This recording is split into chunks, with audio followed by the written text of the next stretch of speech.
जैसा कि आप सभी जानते हैं, किन्नी टाइम्स लगातार वकीलों के पक्ष में आवाज उठा रहा है। इसी कड़ी में हमारे साथ विपिन चौधरी जी हैं, जो फॉर्मर सेक्रेटरी हैं साकेत बार से। आप शुक्रिया हमसे बात करने के लिए। सर, लगातार जैसा ये छठा दिन है स्ट्राइक का और अभी तक कोई आदेश वापसी को लेकर बात नहीं हुई है, तो क्या लगता है कि वकील सिर्फ हड़ताल काफी नहीं है?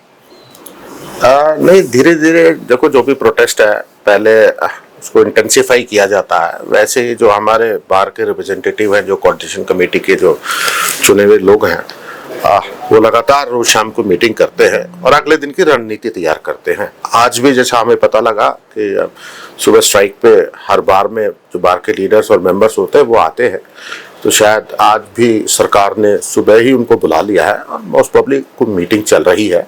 जैसे उस मीटिंग का कुछ निकलेगा कि क्या उसमें डिसाइड हुआ है, वैसे ही वो हम सबको बता देंगे, फिर आगे की रणनीति उस हिसाब से तैयार की जाएगी। सर, लगातार 6 दिन हो गए हैं स्ट्राइक को, लेकिन अभी तक कोई कंक्लूजन नहीं निकला है, तो क्या आगे भी इसी तरह से स्ट्राइक चलने वाली है? क्योंकि स्ट्राइक तो देखिए समाधान नहीं है, आम जनता को बहुत परेशानी हो रही है, उससे उनके मुकदमे रुके हुए हैं। तो आपको नहीं लगता कि स्ट्राइक के अलावा कोई और तरीका हो सकता था इसे सॉल्व करने का? नहीं, देखिए, आप सरकार से अपनी बात रिक्वेस्ट करते हैं, समझाते हैं। एक्चुअली सरकार ने जो ये कानून पास किया, सरकार ने जो एक अध्यादेश पास कर दिया कि जो विटनेस होंगे वो पुलिस स्टेशन में वीसी के थ्रू होंगे। ऐसे कुछ भी कानून बनाने से पहले उनको जो स्टेक होल्डर्स हैं, चाहे वो जुडिशियल ऑफिसर्स है, चाहे वो प्रोसिक्यूटर्स है, चाहे प्रैक्टिसिंग लॉयर्स है, उनको लूप में लेना चाहिए था, उनसे डिस्कस करना चाहिए था। प्रैक्टिकल प्रॉब्लम्स क्या है वो ये 3 स्टेक होल्डर से बता सकते हैं। इसमें बहुत सारी परेशानियां हैं कि वीसी पे बैठ के पुलिस स्टेशन में वहीं का पुलिस ऑफिसर एविडेंस कराएगा, प्रैक्टिकली वो चीज़ पॉसिबल नहीं है, तो वो गलत है। इसीलिए हमने पहले स्ट्राइक करी, पहले गवर्नमेंट से रिक्वेस्ट करी, फिर स्ट्राइक करी। Strike day by day intensify कर रहे हैं। जैसे कल का एलजी के घर का घेराव है एंड इस धीरे धीरे अब जैसे हाई कोर्ट ने भी इसको कंडेम किया, इस एक्ट को उन्होंने भी सर्कुलर निकाला है। दूसरे स्टेट से भी बात की जा रही है, जो भी हमारे चुने हुए प्रतिनिधि हैं वो कर रहे हैं बात। वहां भी धीरे धीरे अगर सरकार नहीं मानेगी तो पूरे ऑल ओवर इंडिया में स्ट्राइक करके फिर इसको खत्म कराएंगे। आज 6th डे है स्ट्राइक का और इसमें एक और बड़ी खबर ये भी आई है कि एक अधिवक्ता की हृदय गति रुकने से मौत हो गई है। तो सर, जिस तरह से ये खबर आई है बहुत दुखद है, और क्या लगता है आपको इससे अब मामला जो है और जटिल होता जा रहा है?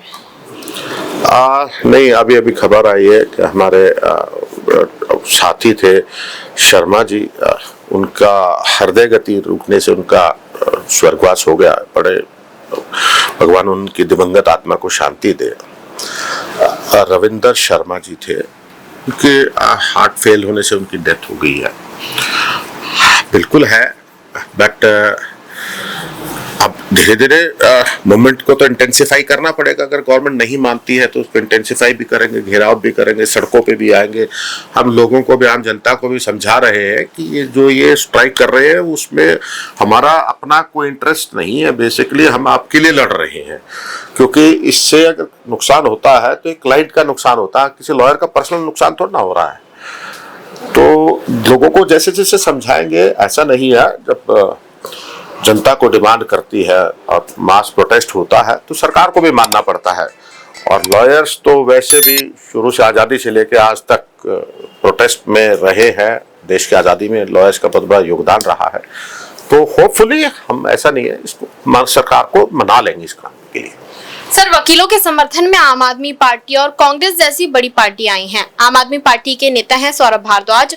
उनका कहना है कि भाजपा सरकार तानाशाही कर रही है, एलजी तानाशाह है। तो क्या आप इस बात का समर्थन करते हैं?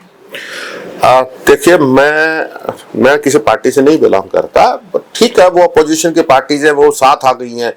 कल को अगर आम आदमी पार्टी सरकार में होती तो बीजेपी साथ आ जाती। हम ये नहीं कह रहे कि कौन सी पार्टी तानाशाह है, कौन सी नहीं है। जो एक कानून बनाया है वो स्टेक होल्डर्स को लूप में लेके नहीं बनाया। हम पॉलिटिकल, हमारा कोई एजेंडाज नहीं है यहाँ पे। हमारा सिर्फ एक एजेंडा है कि जो लॉ अब इन्होंने पास किया कि जो एविडेंस रिकॉर्ड होगा वो गलत है। अब वो चाहे बीजेपी ने बनाया है या कांग्रेस ने बनाया है या आम आदमी पार्टी ने बनाया, हमें उससे सरोकार नहीं है। चाहे वो कोई भी हो, जो गलत है वो गलत है। मैंने यहाँ अभी और भी अधिवक्ताओं से बात की तो उनका कहना है कि एलजी साहब ने जब ये आदेश पारित किया या फिर जब ये आदेश बनाया भी तब वकीलों को इस मीटिंग में नहीं रखा गया। इस बात में कहां तक सच्चाई है? नहीं, बिल्कुल ठीक बात है। हम तो खुद ही ये कह रहे हैं, मैं खुद बार बार कह रहा हूँ कि जो स्टेक होल्डर्स हैं, जो प्रैक्टिसिंग लॉयर्स हैं, कौन से एविडेंस हाई कोर्ट में नहीं होती, सुप्रीम कोर्ट में नहीं होती, एविडेंस होती है लोअर कोर्ट्स में, ट्रायल कोर्ट्स में। तो जो ट्रायल कोर्ट्स के जो लॉयर्स थे उनको, जो ट्रायल कोर्ट्स के जो प्रोसिक्यूटर्स थे उनको, ट्रायल कोर्ट के जो जजेस हैं उनको लूप में लेना चाहिए था, उनसे डिस्कस करना चाहिए था, उसके बाद ही कोई कानून ऐसा पास करना चाहिए था, जो उन्होंने नहीं किया। ये बात ठीक है।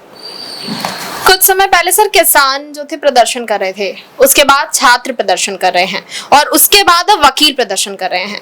तो आपको नहीं लगता ये जो आदेश आया है और जिस तरह से प्रदर्शन हो रहा है, कहीं ना कहीं जनता का भरोसा पूरी तरह से न्याय से उठ जाएगा? देखिए, मैं उस चीज से तो नहीं कहता कि किसान आंदोलन कर रहे थे या छात्र आंदोलन कर रहे थे।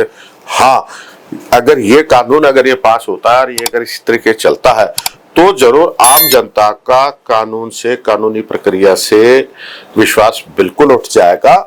जो कहते हैं कि एविडेंस वीसी के थ्रू पुलिस स्टेशन में बैठ के होगी, पूरे दिन में एक जज के यहाँ पे एक ही एविडेंस हो पाएगी, पूरा काम हो ही नहीं पाएगा।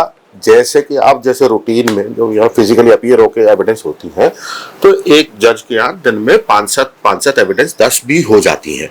पर अगर वीसी के थ्रू होगा तो सारे दिन में एक ही